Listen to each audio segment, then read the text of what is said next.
창세기 말씀 묵상해 보겠습니다. 창세기 43장입니다.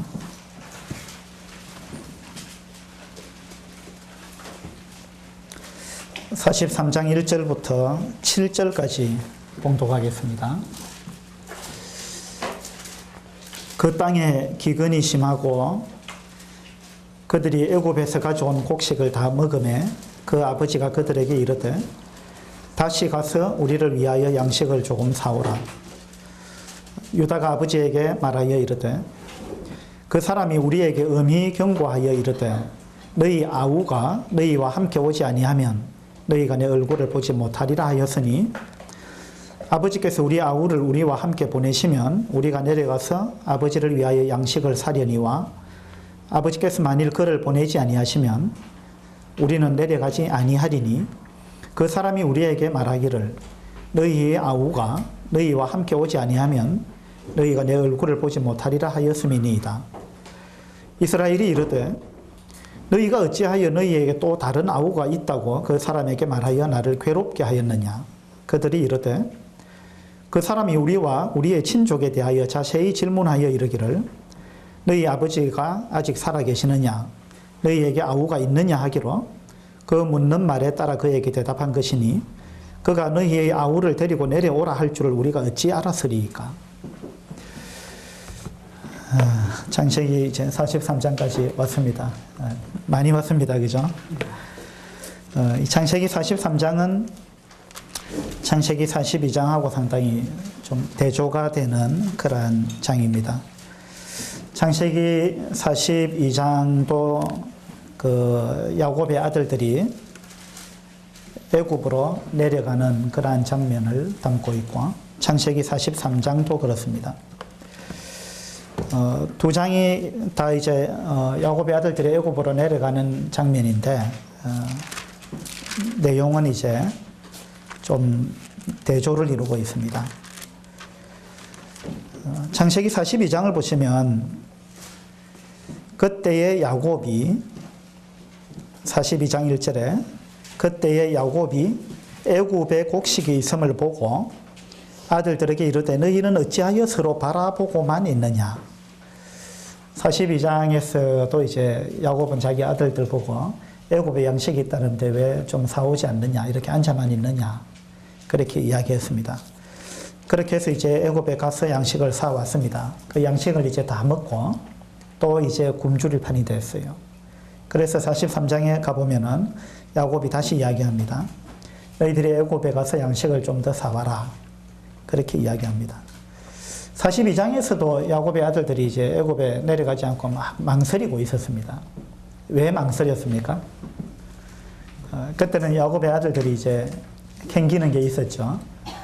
자기들은 애굽에 가기 싫은 겁니다. 애굽 하면은 이제 자기 동생 요셉이 떠오르죠. 자기들이 잘못했던 이런 부분이 계속 떠오르기 때문에 그들이 참 애굽에 가기 싫어해서 미적거리고 있었던 것 같아요. 창세기 43장도 이제 곡식이 다 떨어졌는데 너희들이 양식을 좀 사와야 되겠다 그러는데 안 가고 있어요. 창세기 43장에서는 그들이 왜 안 가는 거예요? 안 가는 이유가 좀 다르죠. 42장은 안 가는 이유가 야곱의 아들들한테 이유가 있어요. 근데 43장에서 안 가는 이유는 그 원인이 야곱한테 있어요. 야곱이 베냐민을 안 보내주는 거죠. 베냐민을 같이 보내야만 갈 수 있거든요. 베냐민을 보내주지 않으면 갈 수가 없습니다. 왜냐하면 첫 번째 가가지고 그들이 정탐꾼으로 몰려가지고 정탐꾼이 아니라는 걸 장황하게 설명을 해가지고 간신히 나왔는데 그래서 이제 두 번째 갈 때는 베냐민을 데려가야만 요셉이 총리가 너희 막내 아우를 데려와라. 그 막내 아우를 보면 너희 말이 진실인 것을 내가 믿겠다. 그렇게 이야기했기 때문에 베냐민을 데려가지 않고는 갈 수가 없습니다. 데려가지 않고 그냥 자기들끼리 가게 되면은 틀림없이 이제 정탐꾼으로 몰리는 겁니다. 그러면 생명이 위험하죠. 갈 수가 없는 거예요. 이와 같은 상황을 야곱이 알고 있으면서도 야곱이 베냐민을 안 주는 거예요. 베냐민을 보내주질 않습니다. 베냐민 데려가는 것을 절대 허락하지 않는 겁니다. 42장에서는 야곱의 아들들한테 문제가 있었다면 이 43장에서는 야곱한테 문제가 있습니다. 그래서 지금 일이 진척이 안 되는 것입니다. 야곱이 지금 고집을 피우고 있습니다. 얼마나 고집을 피웠을까요? 얼마 동안? 이 두 번째 내려갔을 때가요. 첫 번째 갔을 때가 흉년이 든 첫 번째 해였습니다. 그렇죠? 근데 두 번째 갔을 때는요, 흉년이 든 두 번째 해입니다. 45장에 보시면 이제 그런 내용이 나오는데요. 45장 6절입니다. 이 땅에 2년 동안 흉년이 들었으나, 이게 지금 두 번째 내려가서 지금 요셉하고 이야기하고 있는 장면이거든요. 이 땅에 2년 동안 흉년이 들었으나 아직 5년은 밭갈이도 못하고 추수도 못할지라. 그러니까 지금 흉년 2년째가 접어들었고 아직 흉년이 5년이 더 남은 이런 상황 가운데 두 번째 그들이 애굽에 갔습니다. 첫 번째 흉년에 한 번 갔었고 이제 두 번째 흉년에 갔습니다. 그러니까 최소한 한 1년 정도, 1년 이상 됐을지도 모르겠어요. 최소한 1년 정도를 야곱이 지금 버티고 있는 겁니다. 버티기 작전하는 거죠. 그런데 이 1년 동안 야곱의 아들 중에 한 명이 없어요, 지금. 요셉 말고도. 한 명이 지금 야곱의 집에 없습니다. 누굽니까? 시므온이에요. 시므온은 어디 있습니까? 애굽의 감옥에 지금 갇혀 있어요. 야곱이 자기 아들 한 명이 애굽에 지금 잡혀 있는데, 감옥에 잡혀 있는데도 불구하고 1년이라는 시간은 끌고 있습니다, 지금. 시므온은 어떡하라는 거예요? 야곱에게 있어서는 시므온은 지금 별로 중요하지 않아요. 누가 중요합니까? 베냐민이 중요한 거예요. 왜 그런 거예요? 야곱은 지금 편애하고 있어요. 야곱은 오래전부터 편애했는데 이 편애하는 습관이 이게 버리질 못했어요, 아직까지. 야곱은 두 아들을 특별히 편애했습니다. 요셉하고 베냐민이에요. 왜 그래요? 왜 이 두 사람을 더 사랑했을까요? 라헬의 아들들이에요. 야곱이 4명의 아내가 있었는데, 물론 2명의 아내고 2명은 뭐 여종이지만 어쨌든 4명의 아내라 볼 수 있죠. 4명의 아내 중에서 야곱이 가장 사랑했던 아내는 라헬입니다. 근데 라헬에게서 난 자녀가 베냐민하고 요셉이거든요. 이 야곱은 라헬한테서 난 아들을 특별히 사랑했습니다. 편애했어요. 야곱이 요셉을 편애해가지고 다른 아들들한테는 채색옷을 안 입혔는데 요셉을 편애해가지고 요셉한테 채색옷을 입혔잖아요. 이것이 다른 아들들의 이 분노를 일으켰습니다. 시기심을 일으켰습니다. 그래서 다른 아들들이 아버지가 그렇게 하는 걸로 인해 가지고, 물론 요셉도 뭐 일러 바치고 뭐 하는 이런 부분이 있었지만 아버지가 편애하는 이것이 근본 원인이었어요. 그걸로 인해 가지고 야곱의 아들들은요, 요셉의 형들은 요셉을 시기하고 미워하기 시작했던 겁니다. 그렇게 해서 요셉이 결국 애굽으로 팔려갔습니다. 근데 야곱은 지금 자기 잘못을 잘 모르고 있어요. 요셉이 팔려가고 지금 몇 년이 지나갔습니까? 요셉이 팔려가고 한 2년이 지나갔어요. 그렇죠? 13년 동안 종살이하고 요셉이 또 감옥에 갇히고 합해서 13년이고, 그 다음에 풍년이 7년 들었잖아요. 그럼 20년이죠. 그 지금 흉년 2년째 들었습니다. 그 한 2년. 한 22년 정도가 흘러갔는데 야곱은 이것이 바뀌지 않고 있어요. 그래서 지금 하나님은 창세기 43장에서 하나님은 야곱을 좀 변화시키길 원합니다. 창세기 42장에서는 요셉의 형들, 요셉의 형들을 하나님이 변화시키는 그러한 장면이었어요. 이제 야곱이 변해야 됩니다. 물론 야곱이 그 이전에 야곱의 파란만장한 삶을 통해서 야곱이 많이 변화되었습니다만은 지금 42장 3장에 와서 볼 때 야곱이 또다시 어떤 침체기에 빠진 것 같아요. 언제부터 그랬느냐 하면 요셉을 잃고 나서부터 그랬어요. 이 야곱은 요셉을 잃고 나서부터 신앙이 추락했어요. 왜 그걸 알 수 있느냐 하면 창세기 42장에서는요 42장과 43장이 다른 것들이 여러 가지가 있는데 그 중에 특이한 차이점 하나가 있는데요. 그게 뭐냐 하면 창세기 42장에서는 한번 봅시다. 42장 1절에 그때에 야곱이 애굽에 곡식이 있음을 보고 아들들에게 이르되 너희는 어찌하여 서로 바라보고만 있느냐. 야곱이 또 이르되 여기서는 이제 창세기 42장에서는 야곱이 이렇게 나옵니다. 그렇죠? 4절에도 보면 야곱이 요셉의 아우 베냐민은 그의 형들과 함께 보내지 아니하였으니 이 야곱이 지금 베냐민을 계속 편애하고 있는 이런 장면입니다. 그 다음에 36절에도 그들의 아버지 야곱이 그들에게 이르되 너희가 나에게 내 자식들을 잃게 하도다. 요셉도 없어졌고 시므온도 없어졌거늘 베냐민을 또 빼앗아가고자 하니 이는 다 나를 해롭게 함이로다. 이렇게 이야기하면서 이 야곱이 변하지 못한 이러한 모습, 그리고 하나님은 창세기 42장에서 계속 야곱을 야곱이라고 부릅니다. 야곱의 또 다른 이름이 있죠. 뭡니까? 이스라엘입니다. 근데 43장으로 가보면요 이러한 현상이 바뀝니다. 43장 6절에 가면 이스라엘이 이르되, 야곱의 이름이 이스라엘로 바뀌었습니다. 8절에도 보면 유다가 그의 아버지 이스라엘에게 이르되 이렇게 나오죠. 11절에도 그들의 아버지 이스라엘이 이렇게 나옵니다. 그러니까 창세기 42장과 43장은 많이 다릅니다. 창세기 42장까지는 하나님이 야곱을 이스라엘로 부를 수 없었어요. 야곱이라고 부를 수밖에 없었습니다. 야곱은 변화되기 전의 모습입니다. 그러니까 43장에 와서 하나님이 야곱을 이제 변화시키겠다는 의지가 있는 것이고 야곱이 변화가 됩니다. 야곱이 한때는 이스라엘로 불렸습니다. 그런데 언제부터 하나님이 야곱을 다시 이스라엘로 안 부르고 또 야곱으로 불렀느냐 하면요. 그것은 창세기 37장부터입니다. 창세기 37장을 한번 보시죠.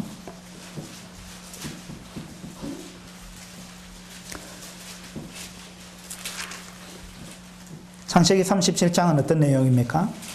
요셉이 애굽에 팔려가는 이러한 내용입니다. 37장 13절에 이스라엘이 요셉에게 이르되, 자, 여기까지는 이스라엘이라고 불렸어요. 이것이 이스라엘이라고 불린 마지막 장면, 43장에서 다시 나오지만 그 이전에는 없었다는 거예요. 여기서 이스라엘이라 부르고 그 다음부터는 하나님이 야곱이라고 불렀습니다. 이게 무슨 말이냐면 창세기 37장에 자기가 극도로 사랑했던 요셉이 없어지자 야곱은요 하나님을 신뢰하는, 또 하나님의 주권을 인정하는 이런 부분에 있어서 신앙이 후퇴했습니다. 야곱이 정말로 하나님의 주권을 100% 인정하고 있었다면, 다시 말해서 나한테 일어나는 모든 일들은 하나님이 허락하신 거다. 그리고 이건 다 하나님의 섭리 가운데 있는 것이고 하나님의 계획 가운데 있는 것이다. 지금 당장 보기에는 이것이 나한테 해로워 보일지라도, 그러나 모든 것이 합력해서 선을 이루게 하시는 분 하나님이시기 때문에 하나님이 결국은 나한테 좋은 걸 주시는 분이다. 지금 현재 일어난 일, 이것도 결국은 나한테 좋은 일일 것이다 라는 믿음이 흔들려 버렸어요.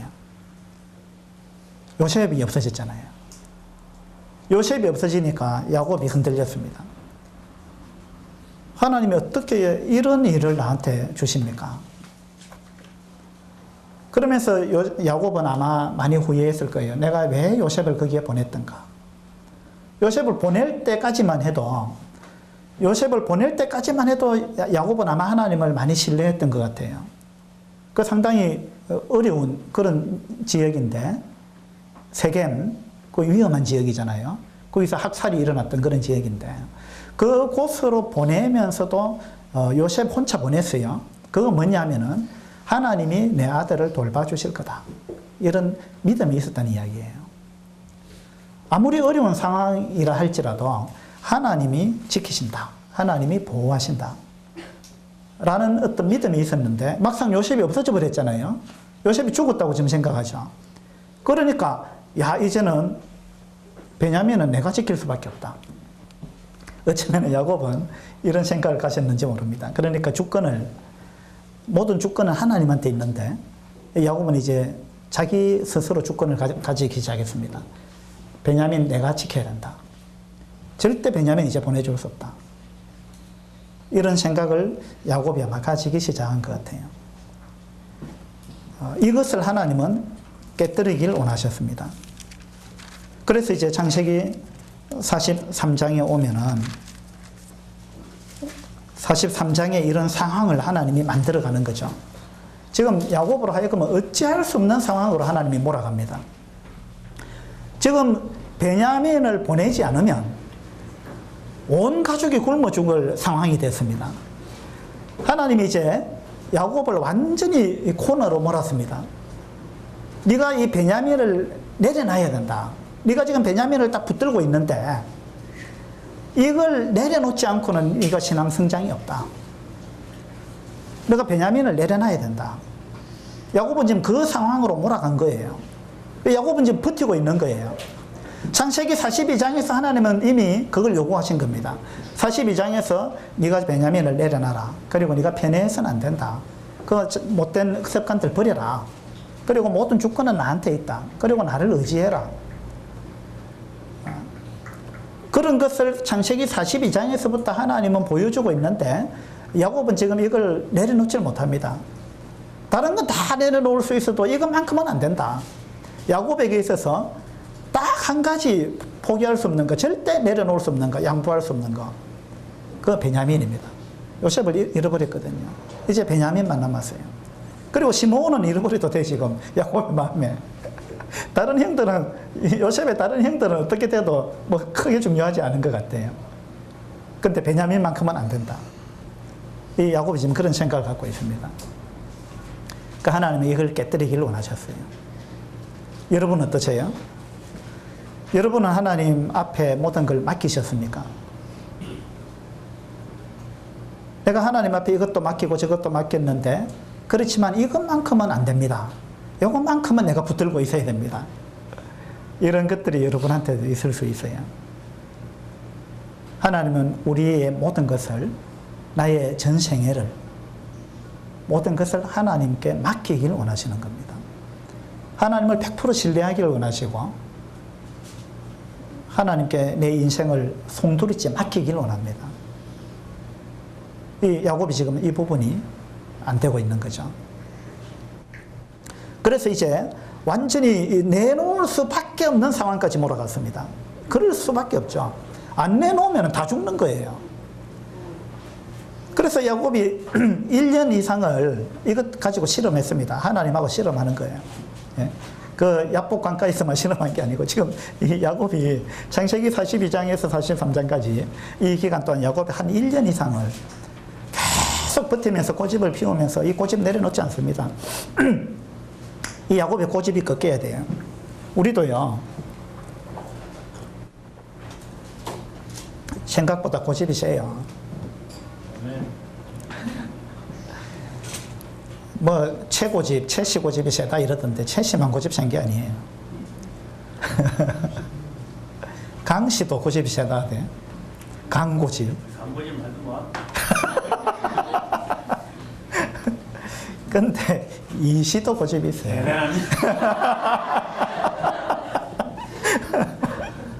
그 김씨도 있고 다 있어요.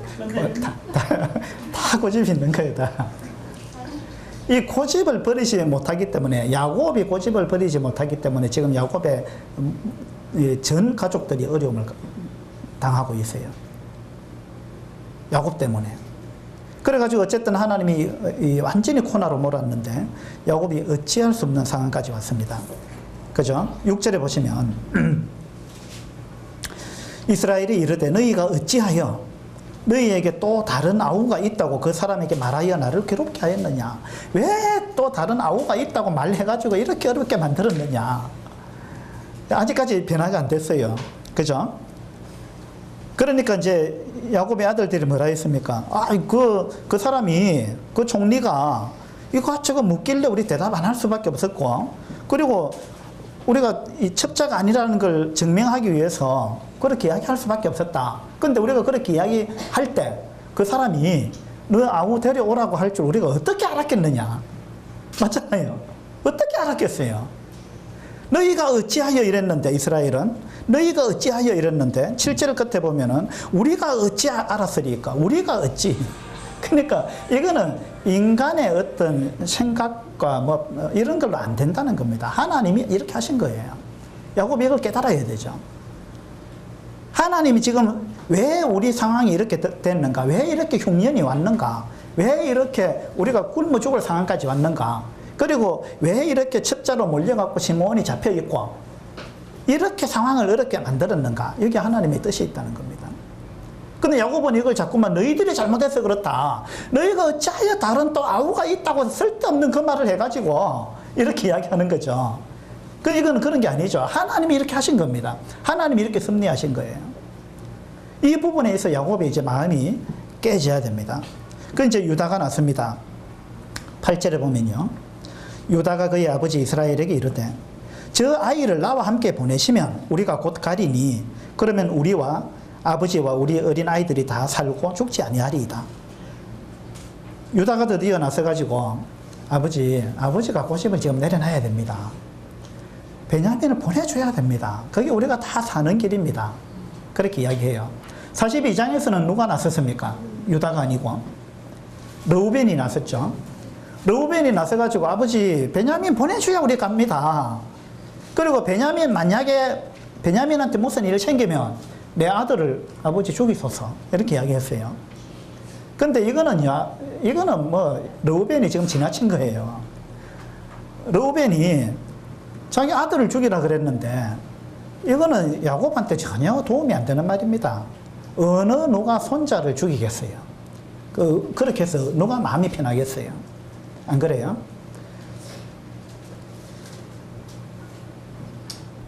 근데 유다는 다르게 이야기합니다. 9절에 보면 내가 그를 위하여 담보가 되오리니 아버지께서 내 손에서 그를 찾으소서. 내가 만일 그를 아버지께 데려다가 아버지 앞에 두지 아니하면 내가 영원히 죄를 지리이다. 그래서 유다는요, 아버지 베냐민 보내줘야 됩니다. 근데 만약에 베냐민한테 무슨 일이 생기면 내가 담보가 되겠습니다. 내가 담보가 되겠습니다. 담보가 된다는 게 무슨 말일까요? 보증. 그죠? 보증을 쓰겠다 이 말인데, 담보물 잡힌다 그러잖아요. 보증을 쓰겠다 이 말인데, 예를 들면, 우리 이제 위용진 행정님이 은행에서 돈을 몇천만 원 빌리려고 하는데, 담보가 필요해요. 보증인이 필요해요. 그래서 저보고 보증을 좀 써달라 이러면은, 이 보증 써주는 거 쉽지 않거든요. 고민해야 돼요. 보증을 써야 될지 안 써야 될지 고민해야 됩니다. 근데 보증을 쓰기로 내가 결정을 했다 그러면, 작심을 했다는 말은 무슨 말이냐면 저 사람 때문에 내가 망해도 괜찮다 라는 마음이 들어야 돼요. 맞죠? 내가 보증 써고 내 재산 다 날아갈 수 있습니다. 근데 그래도 괜찮다라는 마음이 들어야 되는 거예요. 그게 담보예요. 그러니까 유다가 지금 내가 그를 위하여 담보가 되겠다 이 말은, 베냐민한테 무슨 일이 생기면 내가 대신, 베냐민이 죽을 상황이 되면 내가 대신 죽겠다 그 말입니다. 내가 대신 죽겠다.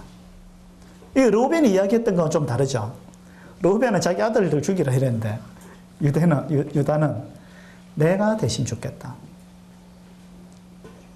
유다가 이렇게 나갑니다. 이 창세기 43장부터 유다가 굉장히 돋보이기 시작해요.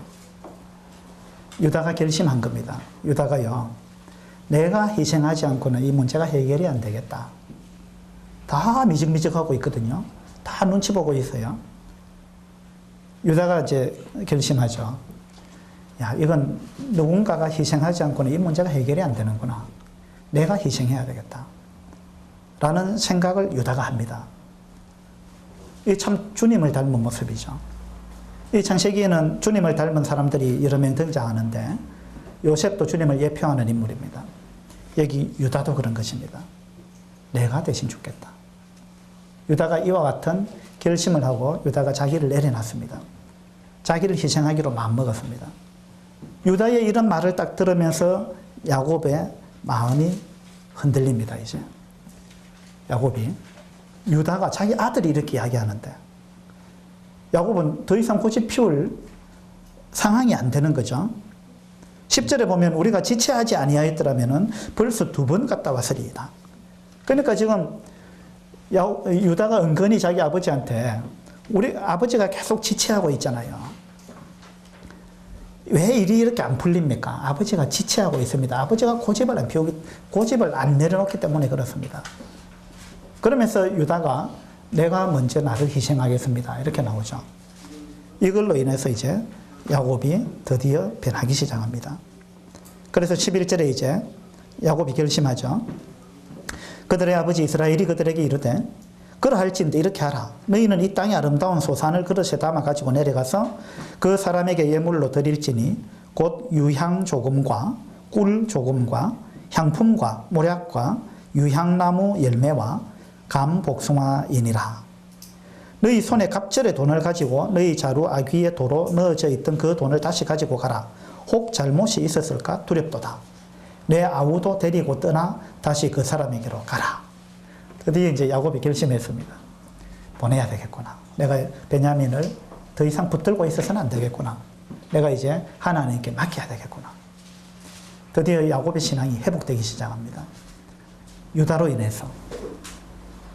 야곱의 신앙이 회복되기 위해서 유다가 결심했고 유다가 자기가 희생하기로 마음먹었습니다.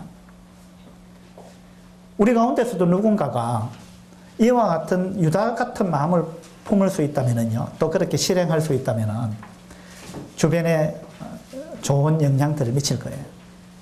말로만 하면 안 되죠. 그래서 이제 내 아우도 데리고 떠나 다시 그 사람에게 가라 이렇게 이야기하고 14절 보세요. 이 야곱의 놀라운 신앙이 이제 등장합니다. 14절에 전능하신 하나님께서 그 사람 앞에서 너희에게 은혜를 베푸사 그 사람으로 너희 다른 형제와 베냐민을 돌려보내게 하시기를 원하노라. 너희 다른 형제 시므온이죠. 시므온과 베냐민을 돌려보내게 하시기를 원하노라. 전능하신 하나님께서 은혜를 베푸사. 야곱이 드디어 이제 하나님을 언급하고 하나님은 전능하신 분이다. 신앙 고백을 하는 거죠. 전능하신 하나님께서 또 하나님은 은혜를 베푸시는 분이라는 거죠. 그래서 전능하신 하나님께서 은혜를 베풀기를 원한다. 그러면서 마지막에 하는 말이 뭐예요? 내가 자식을 잃게 되면 어떻게 한다고요? 잃으리로다. 내가 자식을 잃게 되면 잃으리로다. 이게 이제 야곱의 엄청난 이 결단이고 믿음입니다. 내가 드디어 베냐민을 이제 하나님께 맡깁니다. 하나님 어떻게 하셔도 좋습니다. 베냐민한테 무슨 일이 일어나도 좋습니다. 내가 그걸 받아들이겠습니다. 내가 하나님께 맡깁니다. 하나님 마음대로 하십시오. 이것이 이제 야곱의 회복된 신앙입니다. 하나님은 이걸 원하셨어요. 하나님은 야곱한테 이와 같은 믿음이 나오기를, 이렇게 변화되기를 하나님은 원하시고 기다리셨어요. 우리들한테도 마찬가지입니다. 여러분 모든 것을 하나님께 맡길 수 있습니까? 그만큼 하나님을 신뢰할 수 있습니까? 여러분 모든 것을,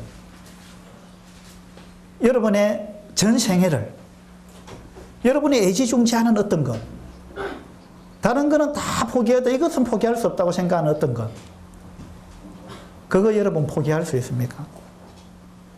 여기서 포기한다는 말은 하나님께 맡긴다는 이야기예요. 포기한다는 게 영어로 뭡니까? 두 단어. give up이죠. give up. give up이라는 게 뭐냐면 give는 준다는 말이잖아요. 주는데 어디로 줍니까? up은 위죠, 위. 그러니까 위로 준다 이 말입니다. 무슨 말이에요? 하나님께 드립니다. 그 말이에요. 내가 포기한다 이 말은 하나님께 맡깁니다. 하나님 알아서 하셔요. 하나님이 어떻게 하셔도 좋습니다. 왜냐하면 하나님은 선하신 분이기 때문에.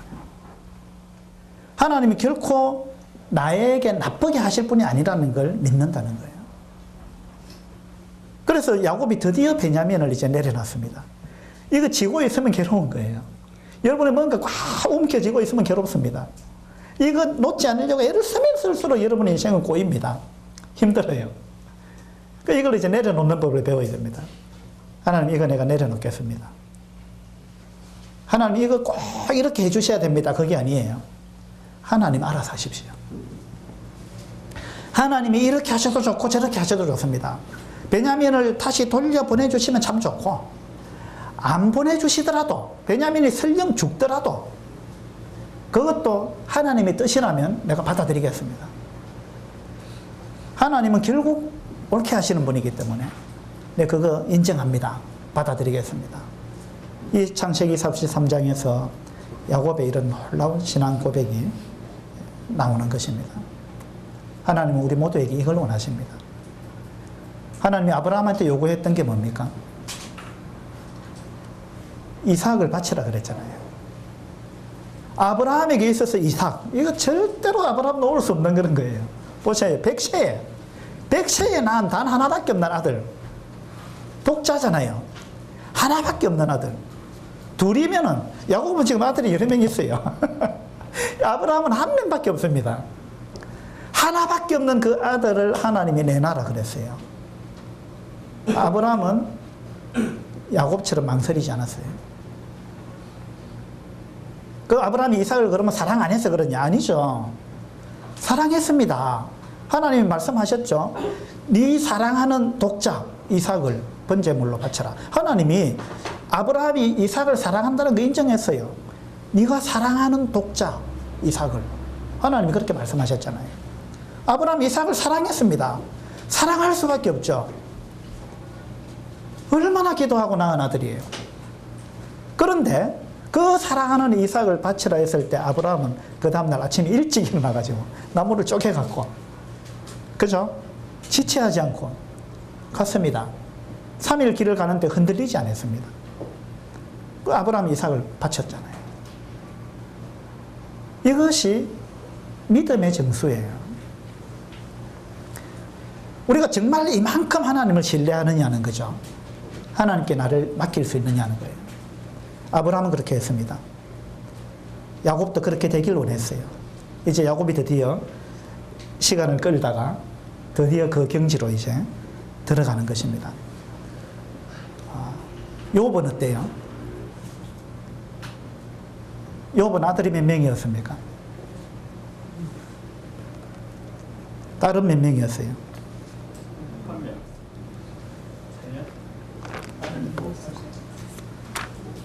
자, 욥기 한번 펴봅시다. 욥기 1장입니다.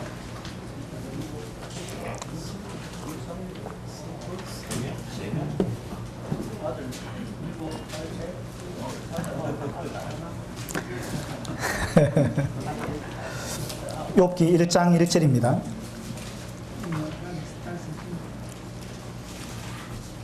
(1장 1절) 우스 땅에 욥이라 불리는 사람이 있었는데 그 사람은 온전하고 정직하여 하나님을 경외하며 악에서 떠난 자더라. 그에게 아들 7과 딸 3이 태어나니라. 욥은요 아들 7명, 딸 3, 자녀들이 많았습니다. 그 다음에 3절에 보면 욥은 엄청난 부자였습니다. 그의 소유물은 양이 7,000마리요, 낙타가 3,000마리요, 소가 500결이요. 500결이니까 1000마리다 이 말입니다. 암나귀가 500마리이며 종도 많이 있었으니 이 욥은 굉장한 부자였습니다. 그런데 어떻게 됐습니까? 하루아침에 이 모든 걸 잃어버렸습니다. 전 재산 하루아침에 날려버렸어요. 전 재산이만 날린 것이 아니고요. 자녀 10명 하루아침에 다 죽어버렸어요. 자녀 10명이. 그럼 한번 생각해 봐요. 여러분 이 재산이 하루아침에 날아갔다 생각해 보세요. 양이 7,000마리면 돈이 어느 정도 될까요? 낙타가 3,000마리입니다. 그러면 합하면 만 마리죠. 그 다음에 소가 1,000마리, 암나귀가 500마리. 도대체 몇 마리입니까 이게? 소 한 마리만 해도 옛날엔 부자다 그랬는데 이 엄청난 재산 한꺼번에 다 잃어버렸습니다. 하루아침에 잃어버렸어요. 그 다음에 자녀 1명을 잃은 게 아니고요. 자녀 10명이 있었는데 10명을 하루아침에 잃어버린 거예요. 남은 게 아무것도 없어요 이제. 자기 아내하고 자기 둘밖에 없습니다. 아무 재산도 없고 자녀도 없고 모든 것이 다 날아가 버렸습니다. 여러분이 이런 상황이면 어떻게 하시겠어요?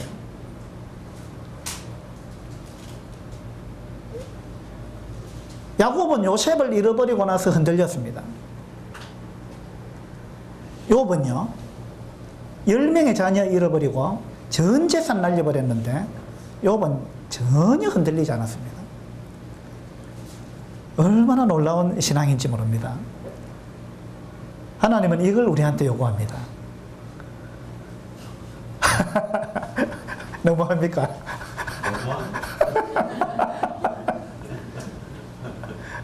욥은 그러했고 아브라함도 그러했어요. 아브라함도 계속 하나님께 이것저것 계속 맡겼습니다. 자, 본토 친척 일가집 떠났죠? 이거 내려놨다 이 말입니다. 이거 내려놓기 쉽지 않아요. 여러분 나이 들수록요 이사하는 거 쉽지 않습니다. 고향 떠나는 거 절대 쉬운 일 아니에요.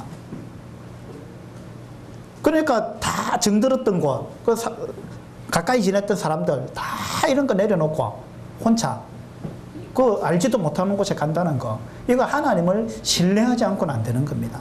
자기 붙들고 있는 거 내려놓는다는 거예요. 본토 친척 아비 집을 내려놨습니다. 이삭도 내려놨잖아요. 이스마엘도 내려놨습니다. 그 다음에 그 롯이 잡혀갔을 때 가가지고 롯을 구해오면서 탈취물들도 많았잖아요. 그거 다 내려놨습니다. 포기했어요. 하나도 붙들지 않았습니다. 그 다음에 롯 보고 어느 지역을 선택할 거냐 할 때 아브라함이 양보했잖아요. 뭐냐 하면 아브라함은요 뭘 붙들지 않았다는 겁니다. 하나님이 주시면 그대로 받겠다는 거예요. 내가 막 머리 써가지고 움켜쥐려고 안 하겠다는 이야기예요. 야곱은 움켜쥐는 자거든요.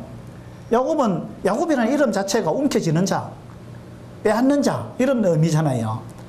아브라함은 안 그랬습니다. 하나님이 야곱이 이걸 고치길 원하셨어요. 야곱이 드디어 변했습니다. 43장까지 와서 아브라함의 어떤 그런 수준까지 이제 야곱이 갔습니다. 이 욥도요. 욥은 이런 상황에서 어떻게 했는지 한번 볼까요? 19절입니다.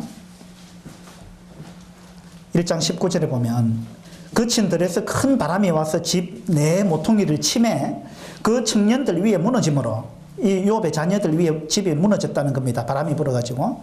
그래서 그들이 죽었나이다. 이 욥의 자녀들이 다 함께 모여서 잔치를 하고 있었는데 집이 무너져가지고 다 죽었다는 거예요. 나만 홀로 피하였으므로 주인께 아뢰러 왔나이다 한지라. 이 이야기를 딱 듣고 욥이 한 행동을 보세요. 욥이 일어나 겉옷을 찢고 머리털을 밀고 땅에 엎드려. 이건 슬픔의 표현입니다. 옷을 찢는다는 거는요. 슬프죠. 옷을 찢고 머리털을 밀고 땅에 엎드려 뭘 했다고요? 예배했다는 거예요. 하나님을 원망했다 이렇게 나와야 뭐가 맞는 것 같은데 하나님 어떻게 이럴 수 있습니까? 이렇게 나와야 되는데 욥은 그렇게 안 했다는 거예요. 욥은 그 이야기를 딱 듣고 옷을 찢고 슬픔을 드러내고 그 다음에 딱 엎드려서 하나님께 예배했다는 거예요. 하나님 어떻게 이럴 수 있습니까? 이게 아니에요. 하나님이 하시는 것은 항상 옳습니다. 그 자세를 취했다는 거예요. 21절에 보면요. 이르되 내가 모태에서 알몸으로 나와 사온즉 또한 알몸이 그리로 돌아가올지라. 주신이도 여호와시요 거두신이도 여호와시오니 여호와의 이름이 찬송을 받으실지니이다 하고 이 모든 일에 욥이 범죄하지 아니하고 하나님을 향하여 원망하지 아니하니라. 참 얼마나 아름다운 모습이 이게 욥의 신앙입니다. 주신 분도 여호와시요. 맞죠? 그러니까 하나님이 주셨으니까 하나님 가져가실 수 있는 겁니다. 내게 아니다는 거예요. 주권이 하나님께 있다는 걸 고백하는 겁니다. 주권이 하나님께 있습니다. 하나님의 주권을 100% 인정하는 거예요. 내가 주인이 아닙니다. 그래서 내가 이걸 어떻게 해야 되는 것이 아닙니다. 나는 그런 권한이 없습니다. 그런 권리가 없습니다. 하나님의 주권입니다. 이걸 욥은 그대로 인정하는 거예요. 그리고 내가 처음부터 뭐 있었느냐 이거죠. 내가 처음에 태어날 때 알몸으로 왔다는 거예요. 여러분 태어날 때 옷 입고 태어난 사람 계세요? 예? 손가락이 뭐 금반지, 다이아몬드 반지 끼고 태어난 사람이 있어요? 아무도 없습니다. 전부 우리는 알몸으로 태어났습니다. 갈 때도 알몸으로 갑니다. 모든 것이 하나님 거예요.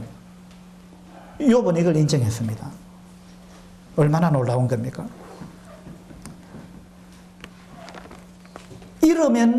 읽게 되면 이르리로다. 이거 어디서 좀 들었던 내용 같지 않아요? 누가 또 비슷한 이야기를 했죠? 에스더죠. 자, 에스더 한번 봅시다. 욥기 앞에 에스더입니다.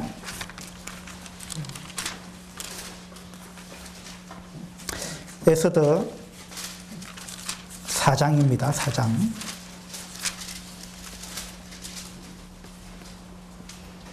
이 에스더서는요, 남유다 백성들이 바벨론의 포로로 잡혀갔고, 그리고 70년이 차서 그들이 예루살렘으로 돌아왔습니다. 근데 돌아온 사람은 소수였어요. 훨씬 많은 사람이 돌아오지 않고 페르시아에 남았습니다. 그 남아 있었던 사람들 가운데 일어났던 일에 관한 이야기가 에스더서입니다. 이 에스더도 거기에 남아 있었습니다. 이 남아 있는 건 사실 하나님의 뜻이 아니었어요. 근데 그들이 남았습니다. 남았는데 엄청난 위기가 닥쳤습니다. 그래가지고 지금 유대인들이 몰살하게 생겼습니다. 그때 모르드게가 에스더한테 이야기합니다. 네가 왕궁에 있는데 네가 왕 앞에 좀 나아가서 이야기를 해야 되겠다. 그러니까 이제 에스더는 지금 왕비잖아요. 에스더가 아니면 이 일을 지금 할 만한 사람이 상황적으로 봐서 잘 없습니다. 물론 에스더가 안 하면 하나님이 다른 누군가를 통해서 일을 하시긴 하실 겁니다. 근데 지금 이 일을 하기에 가장 적합한 사람은 에스더입니다. 그래서 모르드게가 에스더한테 이야기하죠. 네가 왕 앞에 나가서 이 사정을 좀 이야기를 해야 되겠다. 그런데 에스더가 처음에는 거부합니다. 왜냐하면은 이 당시에요, 왕이 부르지 않았는데 나가면은 죽습니다. 왕의 집무실에 왕이 부르지 않았는데 가면은요, 생명이 위험한 거예요. 이걸 에스더가 알고 있습니다.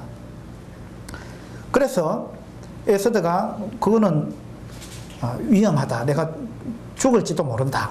그렇게 이야기하죠. 14절에 보면은요, 이때에 네가 만일 잠잠하여 말이 없으면 4장 14절 유다인은 다른 데로 말미암아 노임과 구원을 얻으려니와 너와 내 아버지 집은 멸망하리라. 네가 왕후의 자리를 얻은 것이 이때를 위함이 아닌지 누가 알겠느냐. 에스더가 모르드게에게 회답하여 이르되 당신은 가서 수산에 있는 유다인을 다 모으고 나를 위하여 금식하되 밤낮 3일을 먹지도 말고 마시지도 마소서. 나도 나의 시녀와 더불어 이렇게 금식한 후에 규례를 어기고, 이 왕의 규례를 어기고 이 목숨을 걸겠다는 겁니다. 규례를 어기고 왕에게 나아가리니 죽으면 어떻게 한다고요? 죽으리이다. 죽으면 죽으리이다. 그래서 죽게 되면 내가 죽겠다. 다시 말해서 내 목숨을 하나님께 맡기겠다, 그런 이야기예요. 내가 우리 민족을 위해서 여기서 지금 자기 민족을 위하는 일은 결국 하나님을 위하는 일입니다. 그렇죠? 그래서 내가 목숨 걸고 이 일을 하겠다 이겁니다. 하나님께 내 목숨 맡기겠습니다. 하나님이 나를 죽이시면 내가 죽겠습니다. 이거 지금 이 페르시아의 왕이 에스더를 죽일 권한이 있는데 에스더는 지금 생각하기를 이 모든 것이 하나님으로부터 말미암기 때문에 이 페르시아의 왕이 나를 죽이는 거 이건 결국 하나님이 나를 죽이는 걸로 내가 인정하겠다는 이야기예요.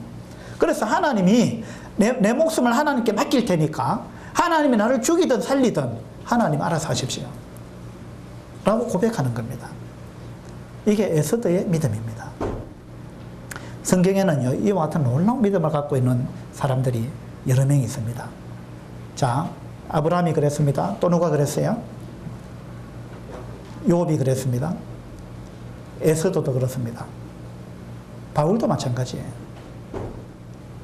바울 목숨 내놓고 전도했습니다. 죽으면 죽겠다는 거예요. 초대교회 수많은 성도들이 이와 같은 믿음을 갖고 있었습니다. 초대교회 성도들이 핍박을 받으면 받을수록 그들은 기뻐했습니다. 우리가 이런 핍박을 받을 만한 사람으로 하나님 앞에 인정된 이 자체가 기쁘다는 거예요. 그래서 성경에 보면은요, 주님도 그러셨고, 핍박을 누가 내 이름으로 너희를 핍박하면 기뻐하라 그랬습니다. 기뻐하라, 즐거워하라. 초대교회 성도들이 실제로 그렇게 했습니다. 실제로 기뻐했어요. 야고보서에 보면 야고보도 그렇게 이야기합니다. 너희에게 시험이 당하거든 이상하게 여기지 말라. 이상한 일 당하는 것처럼 그렇게 이상하게 여기지 말라. 오히려 기뻐하라.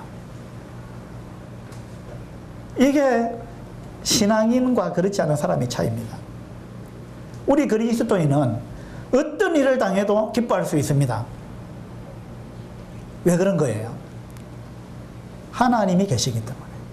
그리고 하나님으로 말미암아 하나님이 허락하신 일이기 때문에. 하나님이 허락하신 일이기 때문에. 하나님의 주권을 우리가 그대로 인정하는 거예요. 하나님은 우리가 이러한 믿음을 갖기를 원합니다. 야곱이 오랜 세월이 지나면서 이와 같은 놀라운 변화를 입었습니다. 우리도 그렇게 되기를 바랍니다. 여러분, 아직도 무언가 내려놓지 못한, 하나님께 맡기지 못한 무언가가 있다면요, 이러한 믿음의 선진들을 통해서 여러분 배우셔야 됩니다. 그러면 어떻게 되느냐? 손해보느냐? 내 인생이 망하느냐? 아닙니다. 성공하는 거예요, 성공.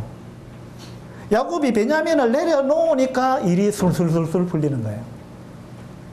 맞죠? 붙들고 있어봐요. 안 됩니다. 붙들고 있을수록 괴롭습니다. 그리고 다 죽어요. 내려놓으면 일이 풀립니다.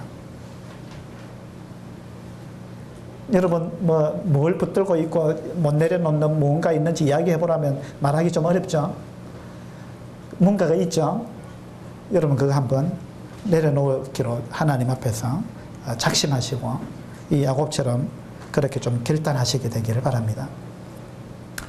그렇게 해서 이제 야곱의 아들들이 애굽으로 갔습니다.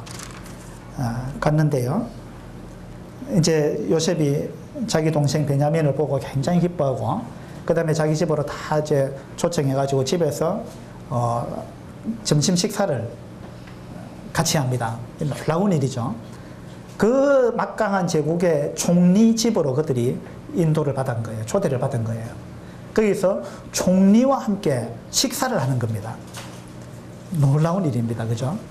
그런데 요셉은 그들을 다 알고 있잖아요. 식사를 하는데 요셉이 11명이죠, 지금. 요셉 빼고. 11명을 식탁에 다 앉히는데 나이 순서대로 다 앉혔어요. 11명을. 이 사람들이 지금 그 생각이 어떻겠어요? 11명, 요셉의 형제 11명이. 이걸 보면서 얼마나 놀랬겠어요? 한번 생각해봐요. 11명을 나이 순서대로 다 앉혔단 말이에요. 이게 확률이 어느 정도 되겠어요? 11명을 딱 그 나이 순서대로 이걸 모르는 사람이 그렇게 앉힐 확률 어느 정도 될까요? 네, 대충 한번 이야기해 보세요. 어느 정도 되겠어요? 이걸 누가 계산해 놨던데 어느 정도 확률이냐 하면요. 3,991만 7천분의 1이에요. 3,990만 분의 1. 한 4천만 분의 1이에요. 4천만 분의 1의 확률입니다. 뭐, 이렇게 되기가 너무나 어려운 거죠. 근데 이런 일이 벌어졌는데, 그러면은 요셉의 형제들이 뭔가 생각해야 되겠죠. 정말 일어날 수 없는 희귀한 일이 일어나게 되면 우리는 정신을 좀 차려야 돼요. 이게 도대체 무슨 뜻인가? 하나님이 지금 나한테 무슨 사인을 보내는 건가? 하나님이 왜 이렇게 하시는가? 여기에서 뭔가 우리가 하나님의 의도를 발견해야 돼요. 그렇지 않겠어요? 이건 보통 일이 아닙니다. 너무나 희한한 일이 벌어진 거예요. 그런데 요셉의 형제들은 어떻게 생각했을까요? 33절 보세요. 창세기 43장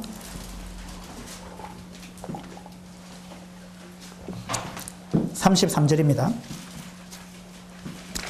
그들이 요셉 앞에 앉되 그들의 나이에 따라 앉히게 되니 그들이 어떻게 했다고요? 서로 이상히 여겼더라. 그들이 뭔가 이거 하나님의 사인으로 받아들여야 되는데 그렇게 안 했어요. 그냥 이상히 여기고 끝났습니다. 이상하다. 이상하다. 거기에 겨우 이상하다. 그러고 끝난 거예요.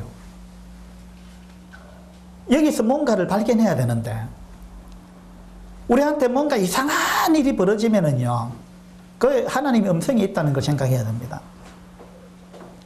그래서 그것이 무슨 뜻일까? 하나님이 왜 이렇게 하셨을까? 생각해 봐야 됩니다. 그런 걸 생각했다면은 이 요셉의 형들이요, 저 사람이 설마 하고 생각할 수도 있는 거예요. 그 요셉을 알아볼 수도 있다는 말이에요. 근데 못 알아보는 거예요. 그 우리가 뭔가 어떤 일이 딱 이상한 일이 벌어졌을 때 우리가 거기서 주님을 발견할 수 있는데 우리가 영적으로 무감각하면 거기서 주님의 음성을 못 듣는다는 말입니다. 이 요셉은 주님을 상징하는 인물인데 이 요셉의 형들이 못 알아보는 거예요. 그 몰라보니까 하나님의 사인을 몰라보니까 그러니까 하나님은 또 다른 일을 뭔가를 해야 돼요. 알아볼 때까지. 그 요셉이 다른 일을 또 만들어내는 겁니다, 지금. 그죠? 그 우리가 빨리 뭔가 하나님의 음성을 캐치 못하면은요, 하나님이 또 우리한테 뭔가 어려운 일을 주셔가지고, 이걸 좀 알도록 또 뭔가 어려운 일을 주시는 거예요. 34절 보시겠습니다. 요셉이 자기 음식을 그들에게 주되 베냐민에게는 다른 사람보다 5배나 주매. 자, 요셉이 자기 상에 있는 음식을 이제 그들한테 좀 또 나눠줬습니다. 그들한테 음식이 있었는데 요셉은 또 자기 상에 있는 걸 또 나눠줬어요. 나눠주는데 다른 사람한테는 1씩 줬다면은 베냐민한테는 5개를 줬다는 거예요. 5배를 줬다는 겁니다. 5배를 줬어요. 이것도 이상하잖아요. 그런데 이제 요셉이 이렇게 한 이유가 아마 있을 거예요. 이유가 자기 이제 한 배에서 나온 친동생이기 때문이기도 하고, 또 가장 막내이기 때문이기도 하고, 뭐 그런 이유도 있겠지만은 아마 또 다른 이유가 있을 거예요. 그건 뭐냐면은 이 형들이 변했는가 안 변했는가. 그걸 지금 보는 겁니다. 요셉이. 요셉이 자기 정체를 지금 빨리 안 밝히는 이유가 있거든요. 왜냐하면 자기 형들이 변화됐는가 아닌가 이걸 봐야 돼요. 자기 형들이 자기를 시기하고 미워하고 해가지고 자기를 팔아먹었던 사람들인데 자기한테 이렇게 했으니까 자기 동생도 얼마나 미워했겠느냐. 이걸 요셉은 정말 궁금했습니다. 알고 싶었어요. 자기 형들의 마음이 옛날 그대로 마음인지 아니면 정말 이제 좀 변화됐는지 알고 싶었어요. 그래서 너희 아우 데려와라. 데려오라고. 계속 데려와야 된다고 물고 늘어지는 이유 중에 하나도 아마 그걸 거예요. 이 베냐민도 어디 팔려갔을지 모른다. 이런 생각이 있을 수도 있죠. 그 베냐민을 봐야 돼요. 베냐민 데려오라 그래요. 데려왔잖아요. 그 다음에 데려오긴 데려왔는데 지금도 여전히 나를 미워하듯이 베냐민을 이들이 미워하고 있지 않은가. 이런 걸 한번 시험해 본 것 같아요. 그래가지고 요셉이 팔려간 것도 자기를 시기하고 미워하고 그랬기 때문에 팔린 건데 이 베냐민한테 5배를 주니까 똑같은 지금 상황으로 만들죠. 5배를 주니까 자기들보다 어린 동생한테 5배를 주고 이 잔치가 완전히 베냐민을 위한 잔치 같거든요. 그러면은 이제 이 형들이 변하지 않았다면 옛날에 요셉한테 했던 것처럼 지금 시기심에 막 불타올라야 됩니다. 그죠? 그 시기심에 막 불타올라가지고 자기들끼리 무슨 이야기를 막 주고받고 해야 되는데 지금 이 34절에 보면 그들이 전혀 그렇게 안 합니다. 베냐민에게는 다른 사람보다 5배나 주매 그들이 마시며 요셉과 함께 즐거워하였더라. 전혀 시기하거나 뭐 이런 어떤 그런 모습이 이제 보이지 않는 거예요. 붕괴하거나 막 베냐민 미워하거나 질투하거나 막 이런 게 없다는 거예요. 이 형들의 마음이 이전하고 다르다라는 걸 이제 요셉이 봤습니다. 그리고 그들이 또 주고받는 이야기도 들었잖아요. 42장에서 르우벤이 하는 말, 또 그리고 유다가 하는 말, 이런 말을 들으면서 요셉이 이제 마음이 정말 많이 이제 풀렸습니다. 그리고 정말 내가 이들한테 내 정체를 밝혀도 이제 문제가 안 되겠다. 먼저 이러한 부분을 요셉이 느끼기 시작하는 것입니다. 창세기 43장을 통해서 우리가 정말 배워야 할 것은요. 창세기 43장에는 훌륭한 이런 신앙과 변화된 모습들이 나타나고 있다는 겁니다. 유다가 그랬죠. 유다가 내가 담보가 되겠다. 이게 놀라운 신앙입니다. 놀라운 희생정신이에요. 주님을 닮은 모습이에요. 유다가 그렇게 했습니다. 그 유다의 영향으로 야곱이 변화됩니다. 그 야곱이 내가 내 자식을 잃으면 잃으리라. 이런 이제 신앙으로 변화됩니다. 그 다음에 요셉의 형들이 시기하거나 붕괴하지 않고 함께 즐거워하는 것. 이러한 모습을 창세기 43장에서 하나님은 우리들한테 보여주고 있습니다. 하나님은 우리도 이렇게 되기를 원하는 거예요. 요한복음 한 구절 보고 마치겠습니다. 요한복음 21장입니다.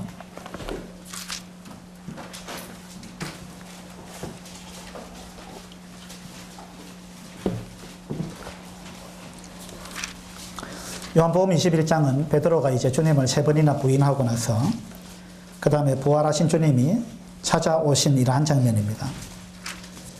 찾아오셔서 이제 베드로 보고 네가 나를 사랑하느냐 이렇게 3번 묻습니다. 그 베드로가 그렇게 대답하죠. 18절에 보시면요. 그 대답을 듣고 난 이후에 내가 진실로 네게 이르노니 내가 젊어서는 스스로 띠띠고 원하는 곳으로 다녔거니와 늙어서는 내 팔을 벌리리니 남이 내게 띠띠우고 원하지 아니하는 곳으로 데려가리라. 주님이 베드로한테 이렇게 이야기했어요. 네가 젊었을 때는 네가 스스로 띠를 띠고 네가 원하는 곳으로 다녔다. 그런데 네가 이제 나이가 들면은 그렇게 안 될 거다. 그렇게 안 되고 어떻게 되느냐 하면 남이 네게 띠를 띄우고 원하지 아니하는 곳으로 데려가고 너는 네 팔을 벌리게 될 거다. 이런 이야기입니다. 이게 뭐냐면 베드로가 어떻게 죽을 것인가에 대한 이야기입니다. 베드로는 십자가에 거꾸로 못 박혀 죽었다고 전해지는데요. 베드로 팔을 벌리고요. 그렇게 죽었습니다. 19절에 보면 이 말씀을 하시면 베드로가 어떠한 죽음으로 하나님께 영광을 돌릴 것을 가리키심이러라. 이 말씀을 하시고 베드로에게 이르시되 나를 따르라 하시니 베드로가 돌이켜 예수께서 사랑하시는 그 제자가 따르는 것을 보니 여기서 예수께서 사랑하시는 그 제자는 이제 요한이거든요. 그래서 요한을 보고 말을 합니다. 그는 만찬석에서 예수의 품에 의지하여 주님을 파는 자가 누구오니까 묻던 자더라. 이에 베드로가 그를 보고 예수께 여짜오되 주님 이 사람은 어떻게 되겠사옵나이까. 이제 주님이 베드로 네가 어떻게 죽을 거다라는 걸 이야기했잖아요. 그 베드로가 딱 보니까 자기보다 어린 요한이 주님한테 늘 가까이 있고 사랑받는 요한이 보였어요. 그래서 베드로가 주님 저 사람은 어떻게 되겠습니까? 나는 그렇게 죽는다고 말씀하시는데 요한은 어떻게 죽겠습니까? 이렇게 물었습니다. 우리는요, 이 비교하는 걸 참 좋아합니다. 그죠? 다른 사람은 어떻게 되는가? 이거 참 관심이 많아요. 그래가지고 다른 사람이 내보다 뭐 잘 되면 우리 심보가 좀 안 편해요. 그게 시기심이잖아요. 이 요셉의 형들이 그랬거든요. 이 시기심 때문에 요셉이 팔려간 거 아니에요. 그 다음에 가인이 아벨을 왜 죽였습니까? 시기심이잖아요. 하나님이 자기 동생을 더 좋아하는 것 같거든. 실제는 그게 아닌데. 그죠? 시기심. 이거 아주 심각한 거예요. 우리 교회 안에서도 그럴 수 있습니다. 교회 안에서도요, 어떤 성도가 나보다 좀 두각을 드러내는 것 같다. 여러분, 두각 드러내기 위해서 교회 오는 거 아닙니다. 예. 두각을 드러내기 위해서 우리가 신앙생활 하는 거 아닙니다. 근데 그렇게 생각하는 분들이 있는 것 같아요. 그래서 교회에서 누가 좀 이렇게 돋보이는 것 같아 싶으면 막 그냥 막 속이 막 불편한 거예요. 막 그 사람이 미워지는 거예요. 그리고 막 교회 오기 싫어지는 거예요. 이건 진짜 속 좁은 사람입니다. 여러분, 그런 좀 뭐라 그래요? 밴댕이. 밴댕이 속처럼 좀 그렇게 안 했으면 좋겠어요. 예. 제가 이제 인천에 가서 밴댕이 회를 먹어봤는데 진짜 속이 좁더구만요. 밴댕이 속 진짜 좁아요. 밴댕이처럼 좀 되지 말고. 그래서 교회 안에서도 그냥 내가 좀 돋보여야 되는데 뭐 하여튼 이런 생각, 뭐 자리 다툼하는 것 같은, 주님의 제자들도 그랬죠. 누가 더 크냐 이러면서 막 우리 마음속에 그런 게 좀 많은 것 같아요. 믿지 않는 사람 그렇다 할지라도 우리 구원받은 사람들은 그 마음 버려야 됩니다. 그죠? 그래서 우리 성도 중에 누군가가 뭘 잘하면, 뭔가를 잘하면, 그 하나님이 그 사람을 귀하게 쓰면 기뻐해야 되는 거예요. 그렇게 해서 하나님이 일이 잘 되어 나가면 좋은 거잖아요. 기뻐해야 됩니다. 여러분, 우리가 왜 비행기를 타고 다닙니까? 비행기를 누군가가 만들어서 그래요. 그 사람이 나보다 머리가 뛰어나가지고 비행기를 만들었어요, 어떤 사람이. 그걸 막 시기하고 질투하면 어떻게 돼요? 뭐 비행기 못 타는 거지 뭐. 근데 우리가 비행기를 타는 거는 그 시기 질투하는 마음이 없기 때문에, 그 사람한테 감사하기 때문에 비행기 타는 거 아니에요. 우리 그 혜택을 누리는 거 아닙니까? 안 그래요? 우리가 왜 컴퓨터를 씁니까? 컴퓨터 만든 사람 내보다 머리 좋고 하니까 막 시기해가지고 막 네가 만든 거 싫다 이래버리면 컴퓨터 혜택을 못 누리는 거예요. 우리 그런 걸 감사해야 되는 거예요. 내가 못하는 걸 누군가가 하면 감사해야 됩니다. 그리고 그 혜택을 우리가 누리는 거예요. 맞잖아요. 주님 안에서는 더한 겁니다. 하나님 나라를 위해서 내가 못하는 걸 누가 하면은요, 기뻐해야 되는 거예요. 그리고 우린 다 지체라 그랬잖아요. 손이 발을 절대 시기하지 않습니다. 눈이 코를 시기하지 않아요. 눈이 생각하기로 나는 냄새 못 맡는데 니는 냄새도 맡을 줄 아네. 그래가지고 코를 시기하면 어떻게 되겠어요? 시기하는 게 아니고 기뻐해야 되는 거죠. 그죠? 베드로가 자기 그렇게 죽는다는 이야기를 딱 듣고 나니까 쟤는 그런 식으로 죽을까? 그러면 장수하다가 편히 하늘나라 갈까? 이런 생각이 들었어요. 그죠? 그 요한은 실제로 장수하다가, 요한이 가장 오래 살았어요, 제자들 중에. 그 요한은 순교 안 당했습니다. 그 베드로가 이거 직감을 했는지 자기가 십자가에 그렇게 못 박혀 죽는다는 이야기를 듣고 나서 쟤는 어떻게 되겠느냐 이랬단 말이에요. 이 마음이 지금 순수하지 못한 거예요. 그래서 주님 뭐라 하셨습니까? 22절입니다. 예수께서 이르시되 내가 올 때까지 그를 머물게 하고자 할지라도 네게 무슨 상관이냐. 주님이 전곡을 찌르는 이야기를 하셨어요. 베드로야, 그건 네 신경 쓰지 마라. 그거 니하고 무슨 상관이 있어. 죄가 어떻게 죽든 니하고 무슨 상관이 있어. 네 할 일이나 해라. 그 이야기예요. 그래서 네가 무슨 상관이 있냐. 너는 나를 따르라 이랬단 말이에요. 너는 너한테 주어진 일 그거 충실하게 감사함으로 하면 된다. 다른 사람하고 비교하려고 하지 마라. 그런 이야기예요.